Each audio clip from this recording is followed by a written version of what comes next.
Ano kayang pag-aaralan natin ngayon? Tara, aralin natin.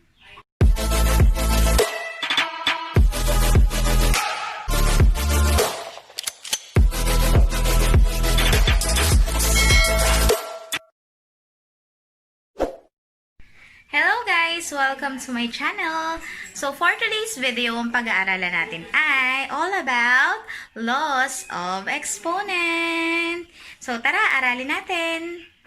Let's have a short review. What is exponent?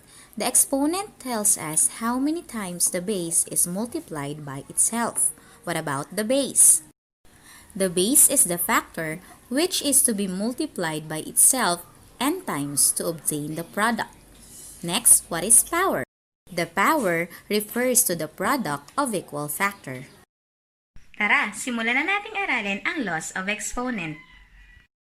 To interpret a raised to n, where n is a positive integer, a raised to n is equal to a times a times a times a, depende kung ano yung exponent mo, up to the n times. So, yung base natin dito ay yung a. So, it is the base. And yung n natin, yung nasa taas na maliit, ang tawag doon ay exponent.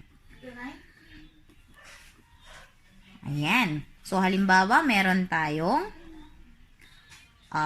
x raised to 3. So, kapag in-expand mo yan, x times x times x. Ganyan siya. So, halimbawa, meron ka namang 2 raised to 4. In-expand mo siya, 2 times 2 times 2 times 2.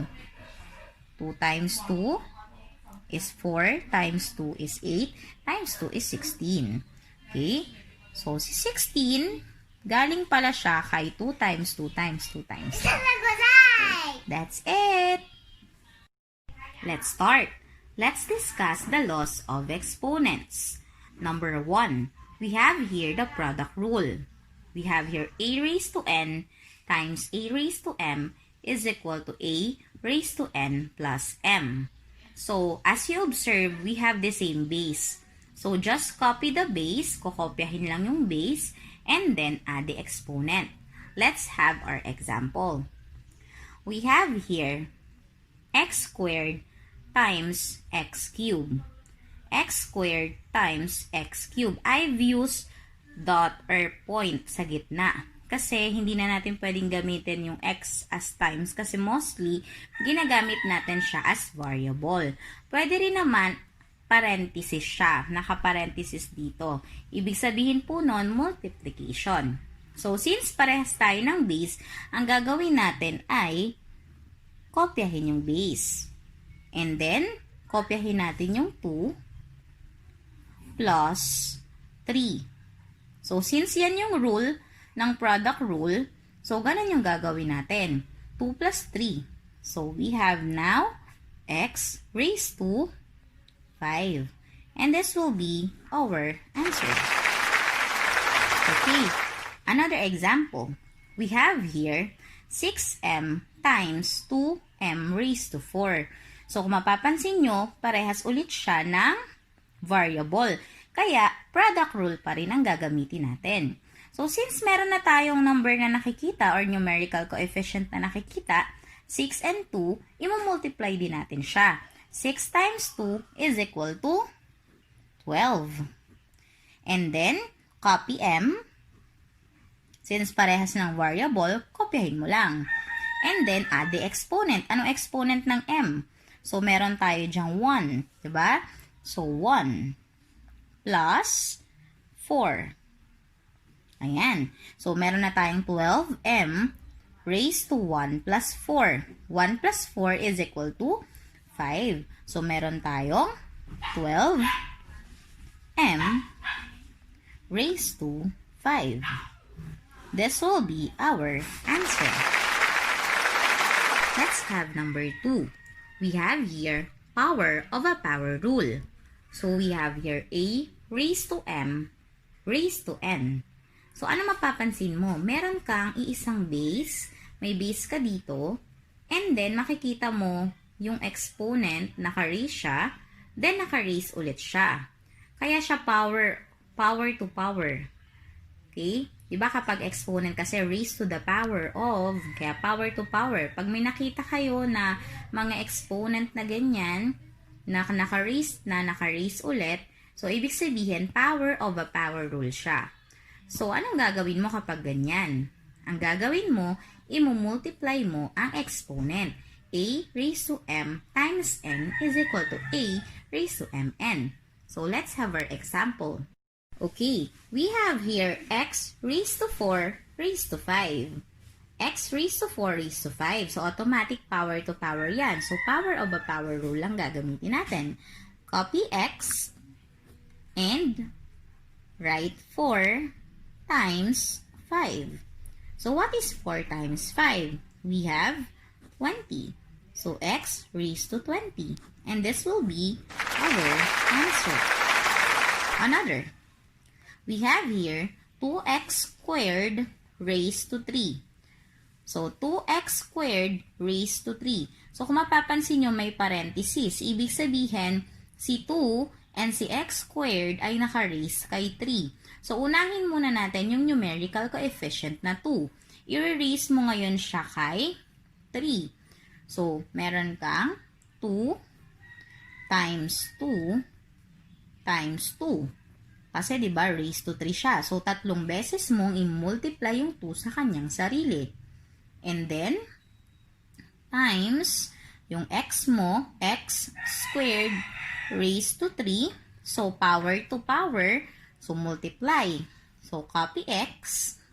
And then, 2 times 3. Okay. So, what is 2 times 2 times 2?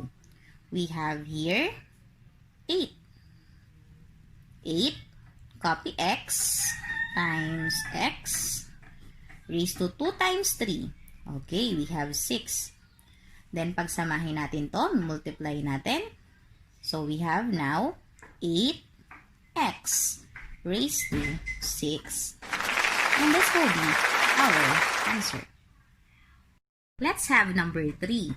We have here power of a product rule.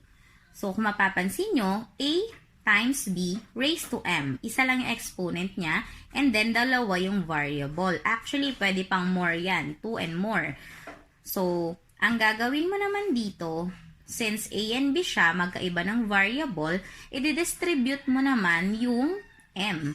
Kaya, ang magiging sagot mo, a raised to m times b raised to m, or a raised to m, b raised to m. Okay, let's have this example para mas maintindihan natin. We have here xy raised to 3. So, i-distribute mo ngayon yung 3 sa kanila. Kasi, di ba, meron yung mga invisible 1 na exponent. So, ang gagawin mo, may mga invisible 1 yan dyan. So, yan yung imumultiply mo sa kanya. So, meron kang x raised to 3, y raised to 3. Yan, di ba? 1 times 3, 3. 1 times 3, 3. Then, that's it. X raised to 3, y raised to 3. This will be your answer. Okay, sunod naman. We have here 2mn raised to 4. 2mn raised to 4. Lahat sila nakaparenthesis, nasa loob. So, lahat sila i-raise mo kay 4. So, yung 2 muna, numerical coefficient, huwag kayong malilito kasi madali lang yan. So, uunahin mo muna yung number, yung numerical coefficient. So, 4 na beses mong imumultiply yung 2 sa sarili niya. So, meron kang 2 times 2 times 2 times 2. So, yan, 4. And then, times m. Yung m, may 1 yan, 1 times 4, 4. And yung n, so 1 ulit ang exponent ni n, 1 times 4, 4 ulit. So, ayan. Next, i-multiply na natin. 2 times 2 is 4, 4 times 2 is 8, 8 times 2 is 16. Then, times m raised to 4 times n raised to 4. And then, pagsamasamahin na natin siya.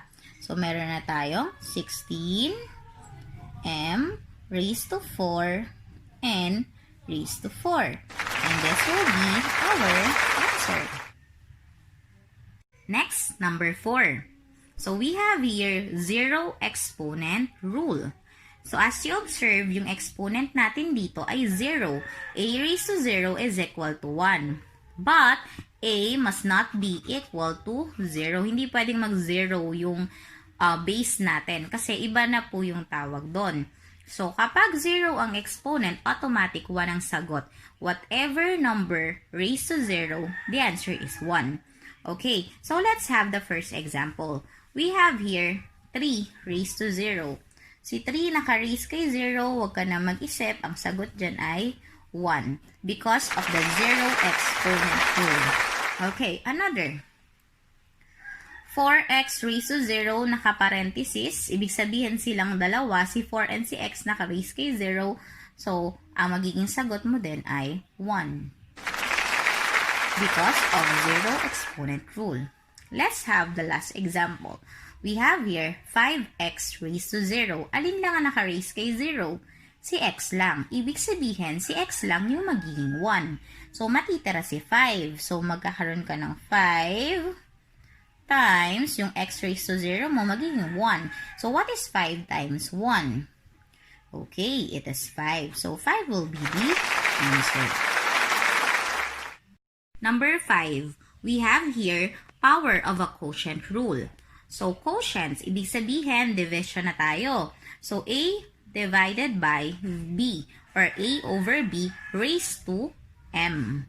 So, kung mapapansin nyo, ang ginawa lang dito ay dinistribute natin yung M or yung exponent. So, ang sagot natin, A raised to M over B raised to M, wherein B is not equal to 0. So, hindi pwedeng mag-0 yung denominator, okay? Kasi magiging undefined na yon. Kaya dapat, pwedeng mag-0 yung numerator, pero yung denominator, hindi siya pwedeng mag-0. Okay? So, let's have the first example. We have here, x over y raised to 3.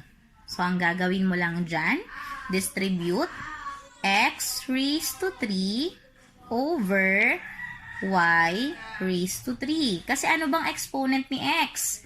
1. Kaya 1 times 3 is 3. Ano exponent ni y dito? 1 din. Kaya 1 times 3 is 3. Kaya ang sagot natin ay x cubed over y cubed. Next, we have here 2m over n raised to 3. 2m over n raised to 3. So, ang gagawin mo, unahin mo muna yung number para hindi ka malilito. 2 raised to 3. Okay, it is 2 times 2 times 2. We have 8. Then, copy m. So, we have here 1. 1 times 3 is 3. Over, si n naman, 1 ang exponent niyan. Copy n.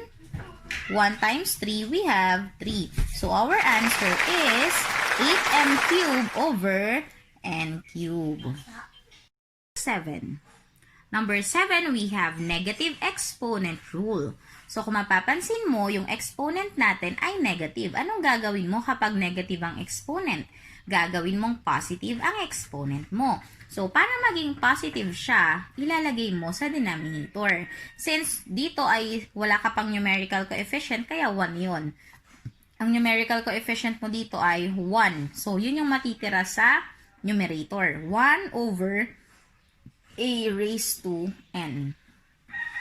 Let's have the first example. We have here x raised to negative 8. So, ang magiging sagot mo, 1 over x raised to 8. So, magiging positive na ha, yung exponent mo. Okay, 1 over x raised to 8. Another example, we have here 2x raised to negative 3. Alin lang ang naka-raise kay negative 3? Okay, it is x. So, si x lang, raised to negative 3, yun lang ang mapupunta sa denominator mo. So, si 2, may iwan siya sa numerator. 2 over x cubed. Ayan. Ulitin ko ha, kaya si x cubed lang ang napunta sa denominator kasi siya lang yung naka-raise kay negative 3. Okay, let's have the last example. May parenthesis. Ibig sabihin, si 6 and si m parehas naka-raise kay negative 2. Therefore, parehas silang mapupunta sa denominator. So, may iwan kang 1 sa numerator over 6m, open close parenthesis, squared. Then, magiging positive na yung iyong squared. Actually, this one, you can simplify this pa. Paano? I-erase mo si 6 by 2, i-erase mo si m by 2. So, gawin natin. So, meron tayong 1 over 6 squared. Ibig sabihin, 6 times 6, we have 36. M squared, so ang exponent mo dito ay 1. So, 1 times 2 is 2. So, meron kang m squared. So, ang pinaka-final answer mo na nakasimplified ay 1 over 36 m squared. Thank you so much for watching, guys. See you again sa ating next video. Sana may natutunan kayo. Kung meron mga confusion sa isip nyo, just comment down below at itanong nyo sa akin. Then I will reply on you. So, thank you! Don't forget to like, subscribe to my channel. Ingat! See you!